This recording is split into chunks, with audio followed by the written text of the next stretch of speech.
അതിനു ചില സിഫത്തുകളുണ്ട്, അതിനു ചില ഷർത്തുകളുണ്ട്. ശരിക്ക് പഠിച്ചോളൂ. ഞങ്ങളൊരു വിഷയത്തെ വിലയിരുത്തുന്നത് അത് ദീനിൽ അതിന്റെ ഹുക്കുമിനെ കുറിച്ചാണ് ഞങ്ങൾ പറയുന്നത്. ഒരാൾക്ക് വേണ്ടിയും ദീന് മാറ്റുന്ന ഏർപ്പാട് അഹ്ലുസുന്നത്തി വൽ ജമാഅത്തില്ല. ഇനി ഞാൻ പറയുന്നത് പ്രത്യേകം നോട്ട് ചെയ്തോ, വേണേ ക്ലിപ്പാക്കിയിട്ട് പ്രചരിപ്പിച്ചോ, അതിനുവേണ്ടി തന്നെയാണ് ഞാൻ പറയുന്നത്. അതേ, ഞാനിവിടെ സിമാഇനെ സംബന്ധിച്ച് ഔലിയാക്കൾ സൂഫിയാക്കൾ നടത്തുന്ന അവരുടെ ഉപകരണങ്ങൾ അടങ്ങിയുള്ള പാട്ടിനെ സംബന്ധിച്ച്, ആട്ടത്തെ സംബന്ധിച്ച് വായിച്ചു.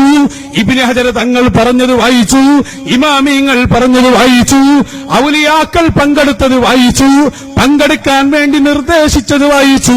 മാത്രമല്ല, ഇമാം അഹ്മദ് കോയ ശാലിയാത്തി തങ്ങൾ അത് ജായിസാണെന്നും ബൽ യുസാബു അലൈഹി, അതിന് കൂലി കിട്ടുമെന്നും വ്യക്തമായി എഴുതി വച്ചത് ഞാൻ അവിടുത്തെ ഫതാവയിൽ നിന്ന് വായിച്ചു. മാത്രമല്ല, ഇന്നലില്ലാഹി ഉമ്മത്തുൻ യദ്ഖുലൂനൽ ജന്നത ബിദുഫൂഫിഹിം വമസാമീരിഹിം, അല്ലാഹുവിന് ചില ആളുകളുണ്ട് അവരവരുടെ ഉപകരണങ്ങളുമായി, ആ ഉപകരണങ്ങളോടെ ദഫുകളോടെ സ്വർഗത്തിൽ കടക്കുന്നവരുണ്ട് എന്ന് ഇമാമുൽ ആദം പറഞ്ഞത് മഹാനവറുകളെ കിതാബിൽ നിന്ന് ഞാൻ വായിച്ചു. പക്ഷേ ഞങ്ങൾ അവിടെ വ്യക്തമായി പറയുന്നു, ഇതിന്റെ നിയമം ഇതാണ്. പക്ഷേ ഒരാൾക്ക് അങ്ങനെ ഒരു സിമാ നടത്തണമെങ്കിൽ, അങ്ങനെ ഒരു കവ്വാലി നടത്തണമെങ്കിൽ, അതിലിരിക്കണമെങ്കിൽ അതിനൊക്കെയും ഷർത്തുകളുണ്ട്. അത് ഇമാമികൾ എണ്ണി എണ്ണി പറഞ്ഞിട്ടുണ്ട്. ആ ഷർത്തുകൾ അനുസരിച്ചല്ലാതെ ഒരാൾ അത് നടത്തിയാൽ അത് ന്യായീകരിക്കാൻ പറ്റില്ല, അത് തെറ്റ് തന്നെയാണ്. അതുകൊണ്ടാണ് ഇന്നലെ നിങ്ങൾ വിവാദമാക്കിയ അൻവരി ഉസ്താദിന്റെ വീട്ടിൽ ഇങ്ങനെ ഒരു മജ്ലിസ് നടന്നപ്പോ ആ മജ്ലിസിൽ അവിടെ പാട്ട് നടക്കുന്നു, അവിടെ നിങ്ങൾ പറഞ്ഞ സംഭവമൊക്കെ നടക്കുകയാണ്.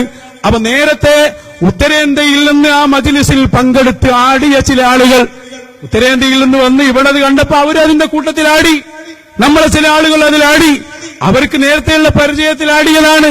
പക്ഷേ പിന്നീട് ഉസ്താദ് അവറുകളും ഞങ്ങൾക്ക് അതിന്റെ വീഡിയോ കണ്ടു. അപ്പൊ അതിനാട്ടത്തിനും അതിന്റേതായ രൂപത്തിനും പറഞ്ഞ ഷർത്തുകളും അതിന്റെ നിലപാടുകളും തെറ്റിച്ചതുകൊണ്ട് ആ ആടിയതും അവിടെ ആ രൂപത്തിൽ ചാടിയതുമൊക്കെ ഖത്വൻ ഹറാമാണ്, അത് തെറ്റ് തന്നെയാണ് എന്ന് വിളിച്ചു പറയുന്നവരാണ് ഞങ്ങൾ. അതാണ് ഞങ്ങളുടെ പ്രത്യേകത, അത് നിങ്ങൾ മനസ്സിലാക്കണം. അതേപോലെ തന്നെ അത് അൻവരി ഉസ്താദിന്റെ വീട്ടിലാണ്, അലി അഹ്സനിയുടെ വീട്ടിലാണ്. അത് തെറ്റായാലും ന്യായീകരിക്കും. അത് ഞങ്ങളെ ഉസ്താദ് ഞങ്ങളെ പഠിപ്പിച്ചിട്ടില്ല. ഞങ്ങളെ പഠിപ്പിച്ചത് അതിന് സൂഫിയാക്കൾ ഈ ഖവ്വാലി നടത്താൻ, സിമാ നടത്താൻ പറഞ്ഞ ഷർത്തുകൾ അവിടെ വെക്കാത്തത് കൊണ്ട്, അവിടെ കൂടേണ്ടവർ അല്ലാത്തവർ കൂടിയത് കൊണ്ടും ആ നടത്തിയത് തെറ്റ് തന്നെയാണ്.